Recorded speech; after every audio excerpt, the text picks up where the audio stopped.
my name's Henry Maynard. I'm artistic director of Flabbergast, a company which I set up in 2012.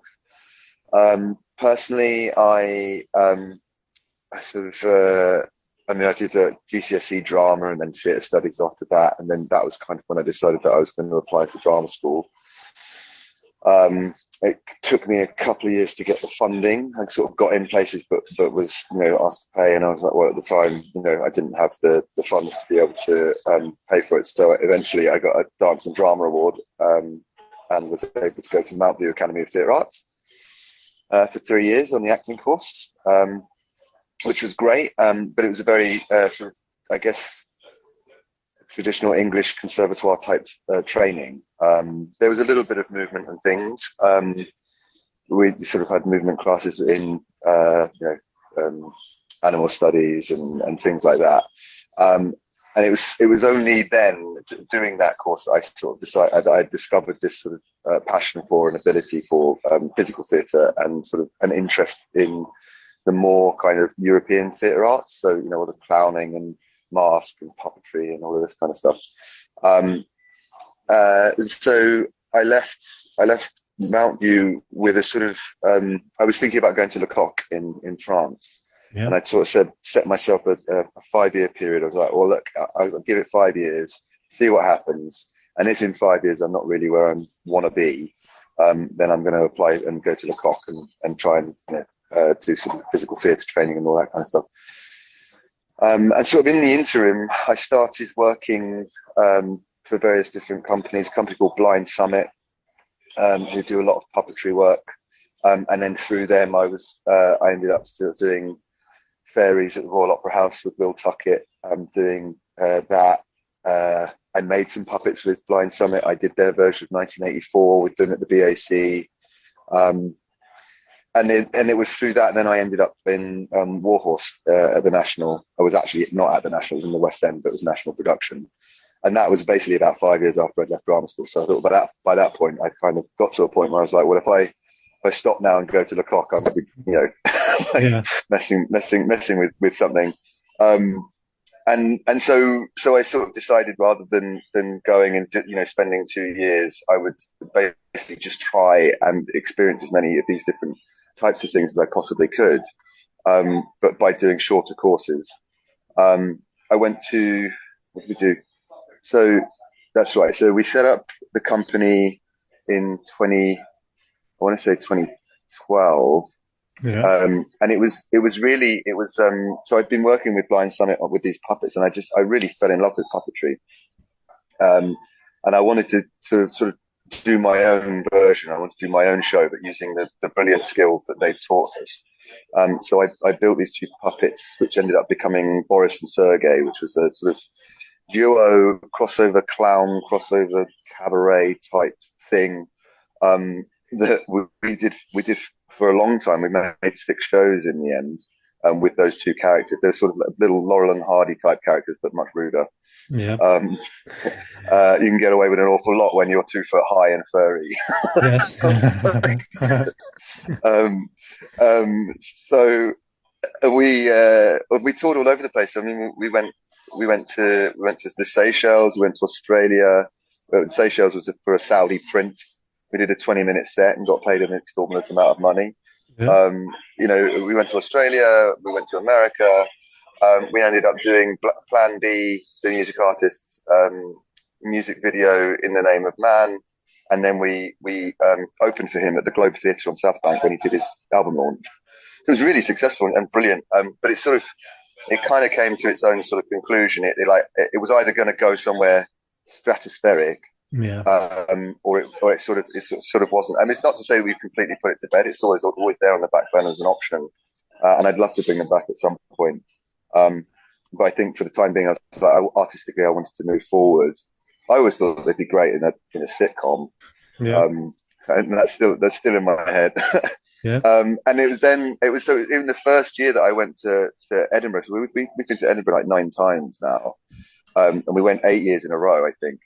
And it was the first year that we went to Edinburgh. I saw a show called All Wear Bowlers, which is by a company called Pig Iron. They're based in, I think, Portland in America. And it was a sort of homage to Godot, but not Godot. So it was two clowns wearing bowlers, and it was in that kind of style of clowning. You know, Boris and Sergey. It was part of what inspired me, in the end to create Boris and Sergey, because I wanted this duo clown piece. I mean, weirdly, sorry to ramble on, but That's right. I wanted to create a duo clown piece as a human, and I got hit by a car, and I was on a motorbike, and I had a compound fracture with my bone sticking out of my leg, and then I got in from my knee to my ankle. So for about 6 do anything really, and so I'd been for an audition with Blind Summit, hadn't got the job, but they were like, "Oh, we're really interested in you. Please stay in touch." Got hit by a car, broke my leg, and it was like the way that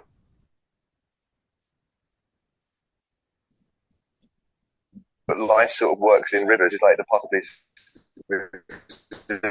It's like I wanted to make this sort of duo clown piece because I was so inspired by this show, and because I broke my leg, I wasn't able then to rehearse and do that with my friend. But then I started making puppets, and I started working at Blind Summit, and then I sort of created a duo clown piece with the puppets that I'd made, if you know what I mean. And then that became that desire that I'd had. And then, so then I studied a bit with Dr. Brown. Weirdly, he had also for clowns. And then created a solo clown show called Tacitumalian. Yeah. Which I then again toured for years, again back to Australia and all that kind of stuff. And it was quite successful. The skills that I was so interested in but had no real training in, but by then working in them and using them in my theatre company, I was finding that I could collect all of these things that fascinated me, and they have all sort of they're all the basis of our working practice, or certainly my working practice. So although, for example, in Macbeth, there's only one puppet really, but the movement style is very much influenced by puppetry in general, and by mime. It's like the idea of fixed points, focus, breath, suspension, all of those things are sort of feeds very much through mime, through mask, through clown. There's a lot of common ground in all of the different aspects of the things that I'm really interested in. Yeah. Buto, for example, similar kind of thing. It was then, so when we did a work in progress of Macbeth the first time at Wilton's Music Hall, and we basically put it together in 10 days. We rehearsed the entire show. We basically went through from start to finish, went, right, what are we going to do with this scene? And threw everything we had at it. And created what was the first sort of sketch of what eventually became our Macbeth. And people were really positive about it. They were sort of saying, "Wow, you've done this in 10 days. It's better than 90% of the stuff I've seen. So I can't wait to see what you'll do. When you make it to a full show." Yeah. Because we weren't sure. We were like, "Well, how is our process? How is devising going to apply to Shakespeare?" Shakespeare has a sort of traditional. Well, there is a traditional way of doing Shakespeare, I suppose. And how does that differ to what we would bring to it? Why do another Macbeth? There are a million Macbeths. And it was very much about, okay, well, we're going to have to make it ours, our Flabbergast Macbeth, rather than just another Macbeth that sort of gets done for 4 weeks and then gets left on the scrap heap and you move on to another show or whatever. And in between that, we did a show called The Swell Mob, which was just up to Edinburgh, and then was picked up and we went over to Australia, which was an immersive piece. It was kind of our answer to the sort of Punch Drunk kind of. I wanted to do something like Punch Drunk, but I wanted more acting in it, because Punch Drunk is much more sort of movement and physical, dance based. And it's a little voyeuristic, I think, Punch Drunk. It's brilliant, but it's just, I wanted something where it was a bit more like Westworld, where you were interacting directly with the characters and they were talking to you a lot more, and sort of following sort of it was sort of like a crossover between gameplay and theatre, really. We had all these like little like sort of tasks you could do and things people you could, and there were 10 people. Well, there was more than in Edinburgh, but there were 10 people in it, and each one had an individual track that you could then go, oh, okay, I'm going to follow this character throughout. You could come back 10 times and follow 10 different characters, or you could just go, well, I'm just going to like let things happen and follow this person and follow that person, follow this, and then it all kind of comes to a big conclusion. It was a lot of fun. I'd love to bring that back at some point as well, if we can find the right funding and the right venue. It's quite an expensive show. But we ran it for 3 months in London. We took it to Australia. That was a lot of fun. And it was then that I was like, I want to sort of move from, not that we'd always done that, but like, you know, I didn't really want jobbing acting. I do it myself. There's nothing wrong with it. But I wanted to create something that was much more about ensemble, about people that want to work together repeatedly and want to develop repeatedly. So a lot of what our company, or what I'd like to say our company, is focused on is also development, not only of the company, but development of the individuals within the company. And a lot of the people who work with us at the moment have all got companies in their own right. They're all, you know, devisers, they're all playwrights, or they make theatre. And it was sort of like, okay, well, we can all help each other. We can all bring each other up, rather than sort of going, okay, I'm going to hire 10 actors for this 8-week project, and then thank you very much. My work with you again. But no, it was much more like a development and building family and building simplicity, right? Because there's a shorthand that you can build when you've been working with a number of people for a long time, that you know implicitly how and what we all know, how each other's bodies move, and it's Macbeth and there's an awful lot into the process, and there's still things we're finding. There's still lots of everybody's been working together for so long. They'll follow because it's complicit. And so it was kind of, we formed a new ensemble at the beginning of 2020, just in time for COVID to hit us. But the plan was to do Macbeth, because we wanted to move as well from sort of the sort of small scale into mid scale, possibly large scale. And we were like, okay, we need something that's big enough. I mean, Macbeth is the first narrative piece we've ever done as well. We'd always done devising. And so it was like, okay, well, let's take on something we know. Macbeth is a good title. People know it. I'd done it already 3 times as an actor. So I played Macbeth. No, I hadn't played Macbeth. I played Malcolm. I played Macduff twice, and I played Duncan. Yeah. So always the bridesmaid, never the bride. Yep. And I was like, I really want to bash at it. I've done it so many times. I had so many ideas. I've been thinking about it since like 2015. Like, how would I do it if I was going to do it? And so it was that we got the people together in 2018, and then in 2020 we formed a new ensemble. We were like, look, we did this one in 2018. It was great. So let's see if we can build on that and create something that could be sort of almost an opus, or in the traditional sense of the word, a masterpiece, as in like a carpenter at the end of their apprenticeship would create a masterpiece to show how brilliant things they can make, and spend a lot of time on it, and really a lot more time than they would necessarily on anything else.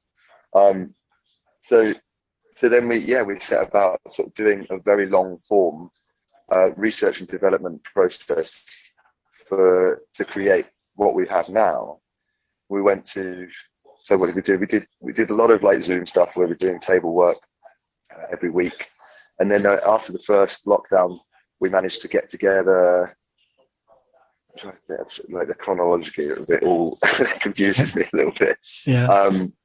But we got together. What did we do first? I think.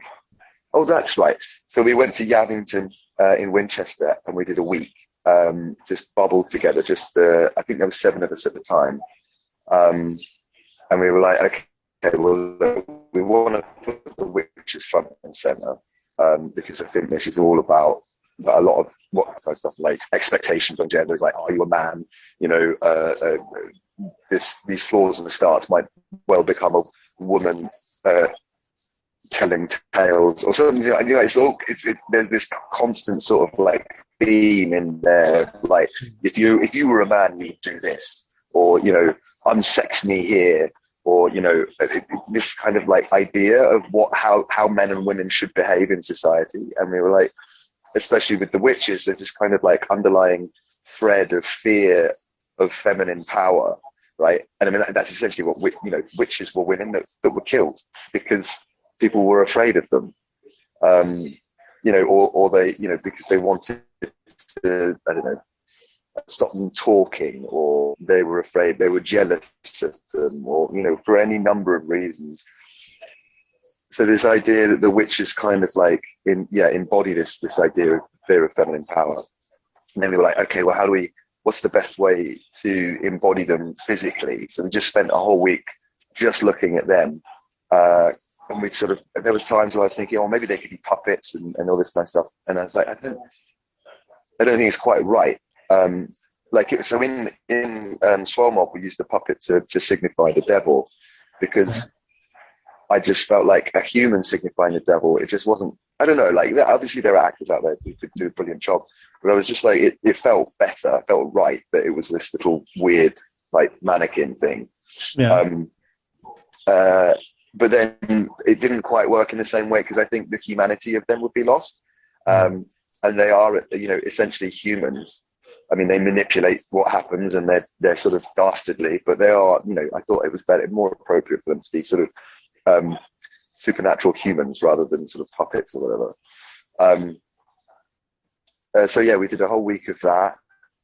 And that was when one of our members, Bryony, who plays Lady Macbeth, mentioned that she was going to go to the Grotowski Institute to work with a practitioner called Matej Matejka, and she wondered if any of us wanted to go. And in the end, I think 4 of us went, and we went and did a 10-day workshop at the Forest Base in Szczecin. And it was amazing. Matej's brilliant. He'd worked a lot with the Grotowski Institute in their company Theatre Czar. He'd been sort of a principal actor with them, and then he'd sort of gone and created his own way of working. And then, so yeah, we worked with him, and it was just brilliant. I think he was quite impressed as well with us. He was like, you know, these 4 people, they're all working very well together. They've got a great sense of humour with each other. And I got on very well. We started talking, and he was like, I'd be really interested in collaborating. I was like, well, why don't you come and help us with Macbeth? And so we brought him over from Poland for a couple of weeks, and we went back to the Yavington, did 2 weeks. In January, it was freezing. He made us go for runs in the morning, which was horrible. Yeah, the Polish way of theatre. It's all about suffering. Yeah. But it's, you know, it's brilliant, and I think what works really well is, I mean, you know, he's not Polish, he's actually Czechoslovakian, but he's been working in Poland a lot, and the Polish way of theatre is very serious. I mean, I'm generalising, obviously, but you know, and we brought a level of mischief and clown to that. Yeah. So you've got this wonderful sort of very sort of rigorous physical practice mixed in with a complete irreverence and naughtiness. It's just basically what we do. And it worked. Yeah, it started working really well. And then eventually we did another 10 days rehearsals in London. Then we went out. So Matej had managed to get us or told the Grotowski Institute, who then invited us out to do another 10 days in the forest. And it's just it's an amazing building. It's sort of, I think it's an old stable. It's built by the Germans. And it's, I mean, you know, part of it is obviously it's supposed to be just for cattle. You know, they've put a wooden floor in, and and it's fine. But you know, the bricks are very rough and all this kind of stuff. But it's somewhere that you know, Grotowski is working, and I imagine thousands of different companies have done residencies there. So it's just a space that's sort of full of ghosts, in the most positive way. It's a really inspiring place, and it's completely surrounded by the forest. There's a lake. There's an old water mill that's all broken down and you know, tumbling down, and There's sort of like a bit of patch of grass out the front, and we went in the summer. And it was beautiful weather, and it was all just like, and being together, cooking together, like sleeping in the same place, cleaning together. You spend this whole sort of like process together, which I think, I love it. It's, one of the most magical times I've spent in my career. So like trying to replicate that, I think is something that we're really interested in, this idea of like residencies rather than, obviously there's the convenience of doing 10 till 6 rehearsals, but actually I think you get an awful lot more done if you can take people away, even if it's just for 10 days. And Yeah. we ended up doing sort of like, longer rehearsal days. You'd start at 8 with a run, then have breakfast, then have rehearsals, then, lunch, then rehearsals, then dinner, and then you go back into rehearsals. And so, it's a very Gutowskian way of working to exhaustion. I mean, it's not sustainable for a long time, but I think when you do it for 1 or 2 days or, a period of days, it can bring out these beautiful things. Like, for example, one of the scenes in the play, which was it's the scene where Macduff comes in. He says he's talking to, I think it's a lord, and it's basically catching the audience up on what happened. We say, "Where's Macbeth? Oh, he's gone to Scone to be invested. Oh, are you going to go there? No, no, I'm not going to go there." So it's we decided we wanted to replace that with something that was like more physical. So we did in the evening after this whole day of rehearsals we'd done. And then we had dinner and we went back into the space and we did sort of a 5 rhythms dance thing, which was, takes place over about, an hour and a half. And it's really good for inducing a kind of a semi-trance state Yeah. where you're not, you're just sort of, yeah, you're not thinking. It's all sort of creative brain, back brain kind of stuff. It's not like all critical thinking kind of stuff.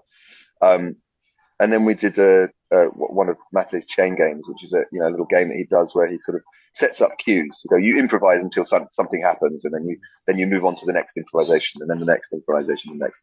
And it took about an hour and a half. Obviously, by the end of it, we were all like absolutely exhausted, sweaty, and just like falling apart. But we created this amazing sequence, which then went into the play. So finding ways of devising like that, which tells the story of Macbeth without so hopefully, like, I mean, that's the focus really is for us to find physical movement and physical like games and things that really tell the story, um, rather than it just being physical for physical sake, if that makes sense. Yeah. Yeah. I've Yeah. talked a lot. That's right. Then I guess what do you think your production says to a modern audience? Yeah. Well, I think what's most gratifying about our, like, because I know, um, everybody studies Macbeth or Lear or Romeo and Juliet, probably a couple of them. Yeah. And it can be done in such a dry way. It's not really, these plays aren't really meant to be read. They're meant to be seen, or performed. Like even if even if you were to study it by performing it, you would learn an awful lot more. Um, and so what's really lovely is the way that we found that those sort of students in the key stage 4, like 13, 14, are actually like coming in and actually really excited and interested in it. Because it's a bit mad Yeah. and it's also fast paced and it's big and it's not dry in any way. I mean, it's soaked in mud, soaked in wine, and like, but also it's very like visceral. It's about ambition and it's about guilt, and it's like these are big fucking things that humans experience. Um, and so I think it is exciting. Like people come away sort of saying, "Well, I saw something in the Globe and this knocked its socks off." Some other guy was like, "This is the best Macbeth I've ever seen." So I think I want people to really enjoy it. I mean, it's not going to be everybody's taste, right? So there's going to be people that are like, "Don't like that." Um, Yeah. but I think in general, people just really enjoy it, and hopefully, I mean, the aim is that for all its bells and whistles, it's actually at its heart a really simple, story. We're telling a story, and that's really important for us as a company. Is to actually, is to really, really tell the story, tell them like the narrative, particularly because this is a written narrative. Um, to actually really, really nail down. And so when we've adapted things, it's because we think that they tell the story in a slightly not a better way than Shakespeare, but you know what I mean? They sort of nail down things and make them more understandable than perhaps you would find in something that was a little bit more dry and relying really just on the language. Because as amazing as it is, there is a lot of archaisms in there, and it can be tough to follow if you're not like across it and studied it and all that kind of stuff, I suppose. Yeah, of course. But then if you could ask So, Shakespeare yeah. one question, what would you ask him? Oh, God. I tell you what I'd ask him. I'd ask him if the porter, because I've got this pet theory. Yeah. I would ask him if the porter was supposed to be performed, written down as it is in the play, or if that actor made up those jokes on the night every night. Because I think that obviously they're not knock jokes, right? Yeah. And they're very specifically, I mean, they are related to the play, so it's entirely possible that obviously Shakespeare might have had something to do it, but they are very, very satirical, and they're related exact to the time the play is written, not the time that the play is set. So it's outside the world of the play. So I wonder if it was more of a kind of cabaret set. Yeah. Get a guy and he just comes in, does his bit, and then he goes off to do another gig down at Drury Lane afterwards or something like Yeah. that. Then because I just feel like it could be entirely possible, and it depends obviously because he might have changed them each time it was performed Yeah, of and course. written new jokes in. But I mean, essentially that's what we did with the Porter was sort of like, well, we need to follow the spirit of the Porter, which is to be, you know, comic relief, actually funny. Yeah. But like, you can't really do that, regardless of how good the performer is, with the text. The text is so incomprehensible to a modern audience. Even if you've studied it, you're like, okay, yeah, I get it. I know what he's talking about. The end funny. Yeah. Now you can try and make it funny with physical action and clowning and all this kind of stuff. But it was like, you know, why we sort of like locked into this idea that we had to tell these awful knock jokes. We did do it once with Ben Crystal, who does original pronunciation Shakespeare. We did a delve into clowns in Shakespeare, and so I did the Porter, but I just played the jokes as being really bad. Yeah. So like every time he tell a joke, it was just like a lead balloon, and you're like, Yeah. okay, Yeah. next one. Yeah. And that kind of worked. Um, but yeah, I just thought actually turning it into a contemporary clown piece um, works really well. And the great thing is that, like, Dale, who plays the Porter, he also plays Ross and he also plays Satan. And what he's done is he's managed to create a link between all of those three characters, and he also plays a messenger as well. Yeah. In the Macbeth Castle, he's kind of created a brilliant arc where he's actually it's a new character which doesn't really exist as a single character in the play, but he develops and sort of like you can see him at the very beginning. He's sort of possessed by a witch, and then he becomes more and more insane, and then he becomes the Porter, and you love the Porter because he's funny, and then he becomes the murderers, and then you hate him because he's made you laugh, but now he's killing people. It's Yeah. like, you know, and then he becomes Satan, and like it's a lovely thing that's sort of been discovered. So yeah, You know, you've covered it all brilliantly, pretty much. thank you. You've skipped all my questions, I really. tried. But my Great. my final question, though, for you would simply be: why should anyone who hasn't booked yet book to see your production of Macbeth? I genuinely think um, you will be surprised and enthralled and delighted, and I think you're not going to see another Shakespeare like it unless you come to another Flabbergast. Yeah, is Yeah. that the kind of ambition to do more Shakespeare afterwards? We are going to do. I don't want to become like a Shakespeare company. I mean, we pride ourselves on sort of like throwing curveballs and just doing something completely different. I think we have been invited back to Ludlow this year, and they want us to do a Midsummer Night's Dream. So we're going to do that because we've been invited to do it. But like I say, I don't. It's not something that we're going to do again and again and again. It might be, 10 years time we want to do Lear, once I get old enough. Yeah. um, um, but yeah, I don't want. It doesn't. It's not that I want to just pump out Shakespeare's. No, yeah, of course. It's very good, I think, for us, and it's been a real challenge for us, and it's really sort of leveled us up and brought us into that mid-scale sort of realm. Um, and I think having a couple of Shakespeare's in the canon isn't a bad thing. Um, but I think next we'll probably be moving on. We've been talking about a few different things, um, possibly a Beowulf, which might be fun. Um, yeah, and there's a number of other little pots we've got on the fire we're thinking about. So yeah. Amazing. It sounds brilliant. You've sold it to me.